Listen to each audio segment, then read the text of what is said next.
Hello friends, very good morning to all. Today we are going to discussing your lesson number 7 from the book Beehive, Packing, which is written by Joram K. Joram. Do you like going on trips? What kind of trips do you enjoy most? How do you feel about having to pack for a trip? Have you ever discovered on a trip that you have forgotten to pack a few things you very much need, or that you can't find them easily? Does this make you angry or does it make you laugh at yourself? Now read this description of how the author and his friends pack. यहाँ पर author जो है वो कहीं अपने friends के साथ बाहर जा रहे हैं और बाहर जाने से पहले वो अपना सारा सामान पैकिंग करते हैं. सो पैकिंग के लिए वो कैसे तैयारियां करती हैं और कैसे वो पैक करते हैं सारी चीज़ों को, that we will say in this lesson. I said I'd pack. I rather pride myself on my packing. Packing is one of those many things that I feel I know more about than any other person leaving. It surprised me myself sometimes how many such things there are. I impressed the fact upon George and Harris and told them that they had better leave the whole matter entirely to me. They fell into suggestion with a readiness that had something uncanny about it. George spread himself over the easy chair and Harris cocked his leg on the table. मैंने कहा, यहाँ पर writer जब वो खुद लिख रहे हैं उन्होंने कहा कि पैकिंग का काम जो है वो मैं करूँगा. क्यों? तो पैकिंग के बारे में उनका ये मानना है कि वो पैकिंग के बारे में खुद के ऊपर बहुत ही ज़्यादा विश्वास करते हैं. He feel pride on himself. So packing एक ऐसी चीज़ है, उनका मानना ये है कि दूसरों से ज़्यादा वो उसे काफ़ी अच्छे तरीके से कर सकते हैं.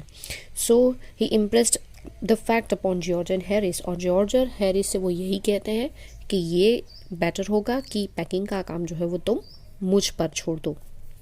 और दोनों ही इस बात के लिए रेडी हो जाते हैं. और ये चीज़ जल्द से रेडी हो जाने की वजह से और राइटर को थोड़ा सा अजीब लगता है. ही फील स्ट्रेंज कि उन्होंने एक भी बार जॉर्ज या हैरिस ने ऐसा नहीं कहा कि हम तुम्हारी हेल्प करेंगे. उसकी जगह जॉर्ज जो है वो इजी चेयर पे बैठ जाता है और हैरिस अपने लेग्स, एक लेग के ऊपर दूसरा लेग फोल्ड करके बैठ जाता है टेबल के ऊपर अपने पाँव रख के. This was hardly what I intended. What I had meant, of course, was that I should boss the job, and that Harris and George should potter about under my directions. I pushing them aside every now and then with, "Oh, you, here, let me do it." There, you are simply enough, really teaching them, as you might say. Their taking in the way they did irritated me. There is nothing does irritate me more than seeing other people sitting about doing nothing when I'm working. यहाँ पर writer ये बताते हैं कि उनके लिए ये बहुत ही खुशी का मतलब बहुत ही एक्साइटिंग वर्क है पैकिंग करना. उनको ये फील हो रहा है कि इस मामले में वो खुद job the boss the job, यानी कि यहाँ पर इस जॉब के लिए वो बॉस बने और उसके अंडर में हैरिस और जॉर्ज काम करे उनके डायरेक्शन के नीचे, और वो उन दोनों को डायरेक्शन करे कि ऐसे करो वैसे करो, ये ठीक नहीं, oh you let me do it, चलो तुम्हें समझ में नहीं आ रहा मैं करूँ ऐसे. तो ये सारे डायरेक्शंस देते जाएं वो, और जॉर्ज और हैरिस उसके नीचे काम करें. पर यहाँ पर तो जॉर्ज और हैरिस कुछ भी बोलते नहीं हैं और बैठ जाते हैं. तो यहाँ पर उनको ये फील बहुत ही इरिटेटिंग ये चीज़ बहुत ही इरिटेटिंग लग रही है. और ये भी उन्होंने ऐड किया है कि there is nothing does irritating me. कोई और चीज़ उनको इरिटेट करे या ना करे, पर सबसे ज़्यादा उनको इरिटेटिंग बात यही लग रही है कि जब मैं काम कर रहा हूँ और दूसरे लोग अगर मेरे बाजू में बैठ जाते हैं तो वो बात उनको बहुत ही इरिटेटिंग लगती है. I lived with a man once who used to make me mad that way. He would loll on the sofa and watch me doing things by the hour together. He said it did him really good to look on at me messing about. Now I'm not like that. I can't sit still and see another man slaving and working. I want to get up and superintend it and walk around with my hands in my pockets and tell him what to do it is my energetic nature, I can't help it. यहाँ पर writer को ये लग रहा है कि वो दोनों तो बैठ गए आराम से और फिर शायद वो देखना चाहते हैं कि मैं कैसे पैकिंग कर रहा हूँ एंड मैसिंग मी अबाउट। बट मेरा ये नेचर बिल्कुल नहीं है, बल्कि मेरा तो एनर्जेटिक नेचर है। कैसा एनर्जेटिक नेचर है कि मैं बैठ नहीं सकता, बल्कि मुझे ये बहुत ही पसंद आएगा कि अगर कोई काम कर रहा है, दूसरे काम कर रहे हैं लाइक स्लेव, एंड मैं उनको सुप्रिटेंड करूं, अपने दोनों हाथ को पॉकेट में डाल के उसके आजू बाजू घूमता रहूं और उन्हें बताऊं कि उनको कैसे काम करना चाहिए। So that is his energetic nature. However, I did not say anything but started the packing. It seemed a longer job than I had thought it was going to be, but I got the bag finished at last and I sat on it and strapped it. मेरे लिए ये काम उनको लगा कि packing का जो काम है वो उन्होंने सोचा नहीं था उससे ज़्यादा लंबा चला, मीन्स बहुत ज़्यादा टाइम चला। बट फिर भी उन्होंने ये काम कंप्लीट किया, शुरू किया, कंप्लीट किया और एट द लास्ट उन्होंने फट से बैग को बंद किया एंड स्ट्रैप्ड इट, मीन्स उसे बांध दिया। Aren't you going to put the boots in, said Harris. यहाँ पर जैसे ही उन्होंने बैग पैक कर दी, हैरिस ने क्वेश्चन किया कि क्या तुमने अपने बूट्स जो है वो भी पैक नहीं करने हैं? And I looked around and found I had forgotten them. That's just like Harris. He couldn't have said a word until I had got the bag shut and strapped. Of course. And George laughed. One of those irritating, senseless laugh of his. They do make me so wild. यहाँ पर उनका जैसे ही Harris उन्हें याद दिलाता है कि क्या तुमने बूट को पैक किया या नहीं, तो सडनली उन्हें ये फील होता है कि शायद वो उसे भूल गए हैं अपने बूट्स को पैक करना, और फिर वो ये चीज़ ढूंढते हैं अपने आजू बाजू कि बूट्स उन्होंने कहाँ रखे हैं। उनको ये फील हो रहा है कि हैरिस तो कब से बैठा बैठा वहाँ पर देख रहा था कि मैं पैकिंग कर रहा हूँ। अगर उसे ये बात पता थी तो उसे पहले बता देनी चाहिए थी ना, जबकि उसने ये बात बाद में बताई। एंड फिर से क्या होता है, I go the shirt and strapped of course. अब क्या होता है, जैसे ही उन्होंने ये बैग बंद की दी थी, स्ट्रैप कर दिया, उसके बाद बताया, ये बात उनको बहुत ही इरिटेटिंग लगी। एंड जॉर्ज लाफ, जॉर्ज ऊपर से हंसने लगा और ये हंसी उनको बहुत इरिटेटिंग और सेंसलेस लगती है, जो उनको बहुत ही wild, means they make me so wild, मतलब पागल, मतलब बहुत गुस्सा दिलाए, ऐसी हंसी थी उसकी। I open the bag and pack the boots in and then just as I was going to close it a horrible idea occurred to me. Had I packed my toothbrush? I don't know how it is, but I never do know whether I have packed my toothbrush. जैसे ही मैंने bag को खोला, boot को pack किया और जैसे ही उसे बंद करने वाले थे, सडनली एक हॉरिबल आइडिया उसके दिमाग में आया कि क्या मैंने अपना टूथब्रश है वो पैक किया कि नहीं।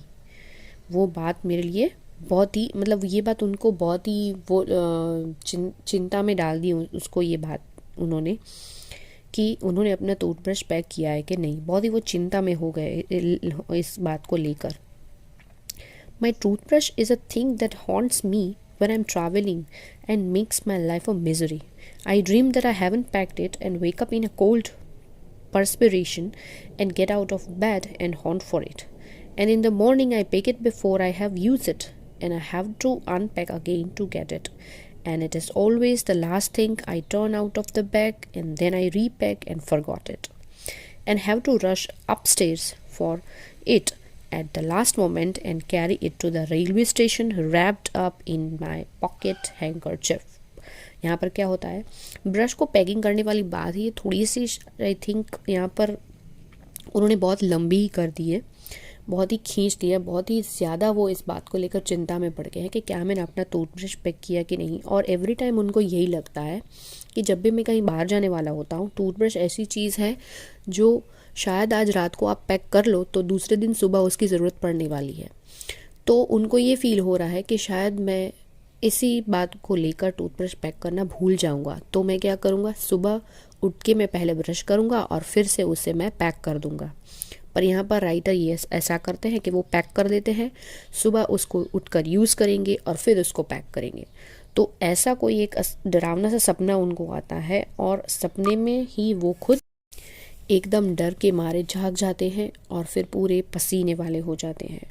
तो ऐसा सपना उनको आता है एंड एवरी टाइम उनके साथ यही होता है कि जब भी वो बाहर जाने वाले होते हैं तो सुबह उनको लगता है कि मैं वापस से टूथब्रश को यूज़ करके मैं उसे वापस रीपैक कर दूंगा, पर फिर भी वो भूल जाते हैं। और एट द एंड क्या होता है, जब वो रेलवे स्टेशन पहुंचते हैं तब वो एक्चुअल में ब्रश को भूल जाते हैं और एट द लास्ट मोमेंट जब उसको ये टूथब्रश याद आता है तो वो उसे बिना पैक किए अपने पॉकेट हैंकरचिफ में लपेट के वो अपने हाथ में उसको ले जाते हैं। Of course I had to turn every mortal thing out now and of course I could not find it. I rummaged the things up into much the same state that they must have been before the world was created. And when chaos regned, of course I found George and Harris 18 times over, but I couldn't find my own. I put the things back one by one and held everything up and shook it. Then I found it inside a boot. अब क्या होता है, उन्होंने देखा कि सारी चीज़ें मानो ऐसी बिखर गई है और इतनी वो जैसे मतलब मैश हो गई है पूरी, और कैसी लग रही है। यहाँ पर उन्होंने लिखा है must have been before the world was created, जैसे कि दुनिया से पहले वो बनी हो, इतनी ख़राब लग रही है। एंड ऑफ कोर्स उन्होंने जैसे ही टूथब्रश को ढूंढना शुरू किया, ही फाउंड के जॉर्ज और हैरिस का जो टूथब्रश है वो 18 बार उनके हाथ में आ चुका था, पर उनका खुद का ही ब्रश उनको नहीं मिल रहा था। एंड एट द एंड जब सारी चीज़ें उन्होंने छान छान कर देखा तब एट द लास्ट उनको अपने बूट के अंदर से वो टूथब्रश मिला एंड फिर उसको रीपैक उन्होंने कर दिया और फिर से सब कुछ फिनिश हो गई पैकिंग यहाँ पर। When I had finished, George asked if the soap was in. I said I didn't care a hang whether the soap was in or whether it wasn't. And I slammed the bag shut and strapped it. और जैसे ही मेरी packing finish हो गई फिर से यहाँ पर George की आवाज़ आई और उसने पूछा क्या क्या तुमने देखा कि इसके अंदर सॉप भी पैक हो चुका है। अब यहाँ पर तो उनको बहुत गुस्सा आ गया और उन्होंने बोला कि मुझे बिल्कुल इसकी परवाह नहीं है कि वो उसके अंदर है या नहीं है। और मैंने फिर से बैग का जो ऊपर का साइड है उसे शट कर दिया ज़ोरों से एकदम और उसे स्ट्रैप यानी उसको पैक करके बांध दिया। And I found that I had packed my spectacles in it and had to reopen it. और फिर मुझे अचानक से याद आया कि मैंने पैकिंग करते वक्त अपने स्पेक्टिकल्स जो है उसे भी अंदर पैक कर दिया है। अब उसे उन्होंने वापस से रीओपन किया। It got shut up finally at 10:05 p.m. and then there remained the hampers to do. Harris said that we should be wanting to start in less than 12 hours time and thought that he and George had better to do the rest. And I agreed and sat down and they had a go. और फिर उन्होंने bag को reopen किया, spectacles को निकाला and finally 10 और 5 p.m. को उन्होंने अपनी पैकिंग ख़त्म की। अब यहाँ पर जॉर्ज और हैरिस ने ये बताया कि अब हमारे पास 12 घंटे बाकी है। सो अब हैम्पर पैक करना बाकी है, तो हम दोनों जॉर्ज और हैरिस मिलकर हैम्पर को पैक करेंगे। और राइटर जो है वो इस बात से अग्री हो जाते हैं एंड सिट डाउन और वो साइड में बैठ जाते हैं। They began in a light-hearted spirit, evidently intended to show me how to do it. I made no comment. I only waited, with the exception of George Harris is the worst packer in this world. And I looked at the piles of plates and cups and kettles and bottles and jars and pies and stoves and cakes and tomatoes, etc. and felt that the thing would soon become exciting. यहाँ पर उन्होंने बहुत ही light heart spirit से hampers को pack करना शुरू कर दिया। राइटर्स ने तो यहाँ पर कुछ भी ना बोली और एकदम से वो साइड में जैसे बैठ ही गए। वो सिर्फ राह देख रहे थे कि भाई जॉर्ज तो ठीक है फिर भी, पर हैरिस जो है वो दुनिया का सबसे वर्स्ट पैकर है। और हैम्पर्स में पैक करने के लिए प्लेट्स है, कप्स है, केटल्स, बॉटल्स, जार, ये सारी चीज़ें वहाँ पर रखी हुई थी। अब उनको पता था कि जल्द ही कोई कुछ एक्साइटिंग होने वाला है, तो वो उसकी राह देख रहे थे। It did. They started with breaking a cup, और वो हुआ। क्या एक्साइटिंग हुआ कि उन्होंने स्टार्टिंग में ही एक कप को तोड़ दिया। अब यहाँ से ही उनकी एक्साइटमेंट वाली जो बातें हैं वो चीज़ें वो शुरू हो रही है। That was the first thing that did, ये पहली बार उन्होंने सबसे पहली चीज़ को यहाँ पर कप को ब्रेक करके शुरू कर दी थी। They did that just to show you what they could do and to get you interested. यहाँ पर ये सारी चीज़ें ऐसे ही राइटर ने हमें यहाँ पर दिखाई है ताकि सबको इसमें इंटरेस्ट आए। Then Harris packed the strawberry jam on top of a tomato and squashed it, and they had to pick out the tomato with a teaspoon. अब यहाँ पर हैरिस ने पैक करना शुरू कर दिया और उसने कैसे पैकिंग की, स्ट्रॉबेरी जैम का जो बॉटल है उसने टोमेटो को नीचे रखा और स्ट्रॉबेरी जैम की जो बॉटल थी उसको उसने टोमेटो के ऊपर रख दिया। सो इट इज़ ऑब्वियस कि टोमेटो पर इतनी वज़नदार चीज़ टोमेटो है जो स्क्विश्ड हो जाते हैं, पूरे के पूरे पिचक जाते हैं। एंड एट लास्ट उसमें से उसका जूस निकल आता है और एट द एंड एक टीस्पून यानी कि चम्मच की मदद से उनको टोमेटो को बाहर निकालना पड़ा। And then it was George turn and he trod on the butter. I didn't say anything but I came over and sat on the edge of the table and watch them. अब George की बारी थी। उसने क्या किया, he trod on mean stepped on. उसने किस पर पाँव रख दिया, बटर का जो छोटा सा ब्लॉक था उसके ऊपर उसने पाँव रख दिया।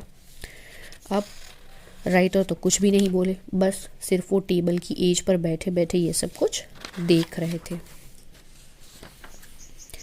It irritated them more than anything I could have said.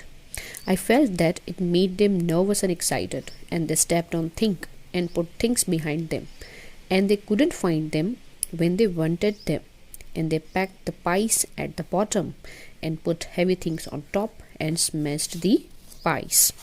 यहाँ पर क्या होता है, जैसे ये सारी चीज़ें उनको बहुत ही इरिटेट कर रही थी। अब ये चार चीज़ें इरिटेटिंग होती जा रही थी तो एक और चीज़ एक्साइटिंग हुई। वो यहाँ पर उन्होंने एंड में यानी कि बॉटम का जो एरिया होता है वहाँ पर उन्होंने कुछ पाइस रख दी। पाइस जो होती है खाने की चीज़ें, लाइक पेस्ट्री एंड पेस्ट्री जैसी चीज़ें होती हैं। सो पेस्ट्री और मफ़िन्स जैसे बेकरी में चीज़ें मिलती हैं बेक की हुई, वैसे ही एक चीज़ है दैट इज़ पाइस। तो पाइस को उन्होंने एंड बॉटम में रख दिया और उसके ऊपर उन्होंने बहुत ही हैवी चीज़ें रख दी। एंड बिकॉज ऑफ दैट क्या होता है, जितनी भी पाइस थी वो सारी स्मैश हो गई। They upset salt over everything, and as for the butter, I never saw two men do more with 1 and 2 pence worth of butter in my whole life than they did. After George had got it off his sleeper, they tried to put it in the kettle. It wouldn't go in, and what was in wouldn't come out. They did scrape it out at last and put it down on a chair, and Harris sat on it, and it stuck to him, and they went looking for it all over the room. अब क्या होता है, उन्होंने salt की जो bottle थी वो पूरे रूम में सारी जितनी भी चीज़ें पड़ी थी उसके ऊपर उन्होंने सॉल्ट बिखेर दिया। और फिर क्या हुआ, जो बटर चिपका हुआ था उस बटर को उन्होंने कोशिश की कि उसे वो केटल के अंदर घुसेड़ दे, पर वो हो नहीं पा रहा था। एट द एंड उन्होंने उस बटर को एक चेयर के ऊपर रख दिया और उस चेयर के ऊपर हैरिस बैठ गया। हैरिस के बैठने की वजह से वो जो ब्लॉक बटर का जो ब्लॉक था वो हैरिस की पैंट पे चिपक जाता है। अब दो कैसे आदमी थे पता नहीं, उनको तो बहुत ही कि खड़े होकर दोनों पूरे रूम में ढूंढ रहे हैं कि बटर आखिर कहाँ गया। I'll take my oath I put it down on that chair, said George, staring at the empty seat. और जैसे उन्होंने तो शपथ ले ली और फिर क्या हुआ, जो जॉर्ज है वो उस खाली सीट पर देखने लगा। I saw you do it myself not a minute ago, said Harris. हाँ, मैंने देखा कि वहाँ पर ही बटर रखा था। Then they started round the room again looking for it, and then they met again in the centre and stared it one another. पूरे room में वो लोग छानबीन करने लगे कि कहाँ पर बटर मिल जाए, और सेंटर में आए वापस रूम के और फिर एक दूसरे की तरफ वो घूरने लगे। Most extraordinary thing I have ever heard of, said George ने कहा कि ये तो बड़ी अजीब बात निकली कि भाई पूरे रूम में बटर का ब्लॉक नहीं मिल रहा। So mysterious, said Harris. Then George got round at the back of Harris and saw it. Why, here it is all the time, he exclaimed indignantly. यहाँ पर क्या होता है, फिर जैसे ही हैरिस और जॉर्ज पूरे रूम में घूम रहे हैं बटर के ब्लॉक को ढूंढने के लिए, पर उनको मिलता नहीं है। जैसे ही जॉर्ज ने उल्टा देखा हैरिस को, हैरिस जैसे ही मूव अराउंड किया तो जॉर्ज ने क्या देखा कि उसकी पैंट पर वो ब्लॉक चिपकी हुई है और जैसे वो चिल्ला पड़ा। Where cried Harris, spinning around. Stand still, can't you, roared George, flying after him. George, Harris बोलता है कहाँ है? तब जॉर्ज ने क्या कहा, तुम एक जगह टिक के खड़े नहीं रख सकते? और फिर वहाँ वो उसे बताता है। And they got it off and packed it in the teapot. और फिर उन्होंने वहाँ से निकाल के उसे वापस टी पोट में पैक कर दिया। मॉन्टमर्सी वॉज इन इट ऑल। अब यहाँ पर मॉन्टमर्सी उनका पेट है, वो भी इस पैकिंग में इन सब के साथ शामिल है। Of course, Montmorency's ambition in life is to get in the way and be sworn at. If he can squirm in anywhere where he particularly is not wanted and be a perfect nuisance and make people mad and have things thrown at his head, then he feels his day has not been wasted. Montmorency उनका PAT है और यहाँ पर writer बताते हैं कि उसका ambition, उसकी लाइफ का एम्बिशन यही होता है कि लोगों को परेशान करना, यहाँ वहाँ पर चीज़ें फेंक देना, उनको परेशान करना, किसी भी तरह से इतनी हद तक परेशान कर देना कि इंसान जैसे पागल होके गुस्से में आकर लोग उसके ऊपर अगर चीज़ें मारने लगे, तभी उसको ये फील होता था कि उसका आज का जो डे है वो सक्सेसफुल रहा है और वेस्ट नहीं हुआ है। To get somebody to stumble over him and curse him steadily for an hour is his highest aim and object. And when he has succeeded in accomplishing this, his conceit becomes quite unbearable. यहाँ पर लोगों को एकदम से परेशान कर देना, stumbled over and curse him steadily for an hour, जब तक वो इतना लोगों को परेशान ना कर दे, that is his highest aim. ये उसके दिन का और उसकी लाइफ का जैसे एक हाईएस्ट एम या फिर उसका ऑब्जेक्ट था, और ये जब तक उसे हासिल वो ना कर ले या फिर वो उसमें सक्सीड ना हो, तब तक उसका दिन का जो एम है वो सक्सेस नहीं होता है और उसे लगता है कि उसका ये दिन वेस्ट हो गया है, वो सक्सीड नहीं हुआ है। He came and sat down on things, वो आता है और सारी चीज़ों पे बैठ जाता है। Just when they were wanted to be packed, and he labored under the fixed belief that whenever Harris or George reached out their hand for anything, it was his cold damp nose that they wanted. वहाँ पर वो बैठ जाता है और सारी चीज़ें जो पैकिंग कर रहे हैं हैरिस और जॉर्ज, जैसे ही वो कुछ चीज़ें उठाते हैं उसको यही लग रहा है कि वो उसकी कोल्ड डैम्प नोज़ है।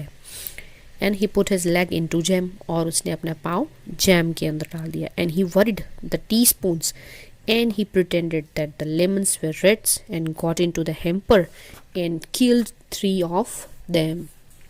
और यहाँ पर वो जैसे सारी चीज़ों को फैलाने में मदद कर रहा हो वैसे, और ही pretended मीन्स यहाँ पर वो नाटक कर रहा है, जैसे वो ऐसा दिखावा कर रहा है। ही फील्स कि वो वहाँ पर जितने भी लेमन्स है उससे वो रैट समझ रहा है, और झपट देकर वो हैम्पर के अंदर घुस जाता है। And he killed 3 of them means उसने 2 या 3 जो लेमन थे उसको पूरे का पूरा स्क्विज कर दिया।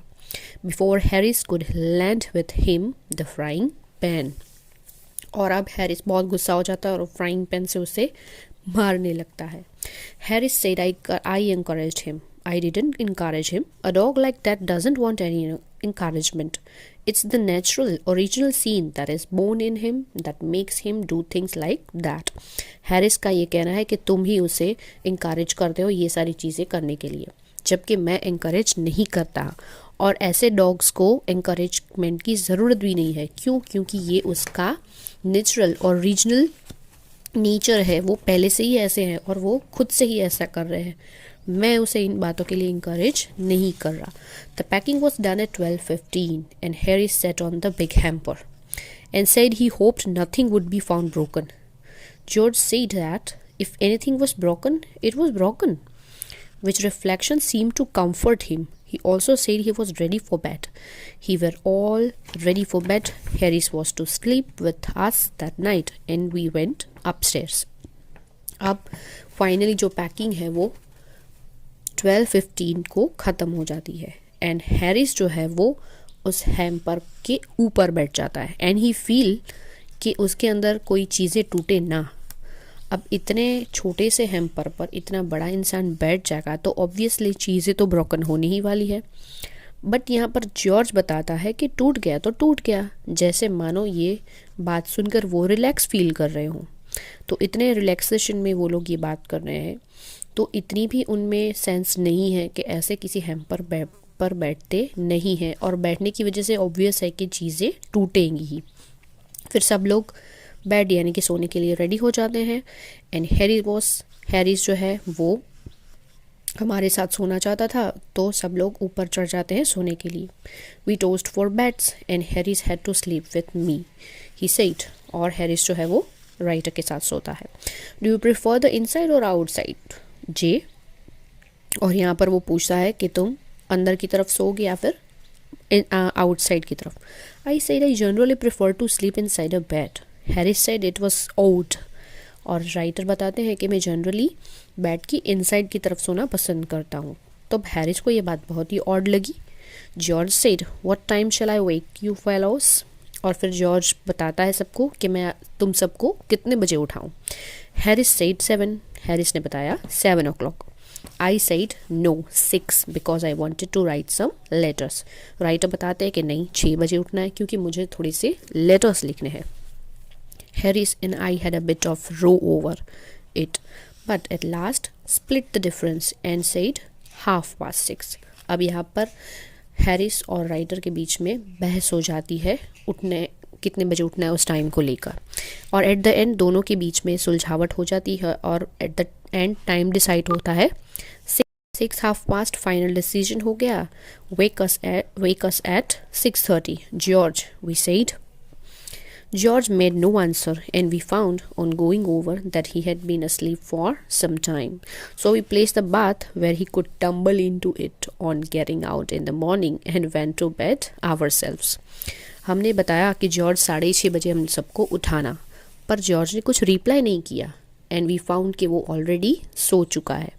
और फिर राइटर ने और हैरिस ने दोनों ने मिलकर क्या किया, उसके ठीक बेड के बाजू में एक बड़ा सा पानी का डंबल रख दिया ताकि जैसे ही वो सुबह उठे और वो खुद उठते ही डंबल के अंदर गिर जाए।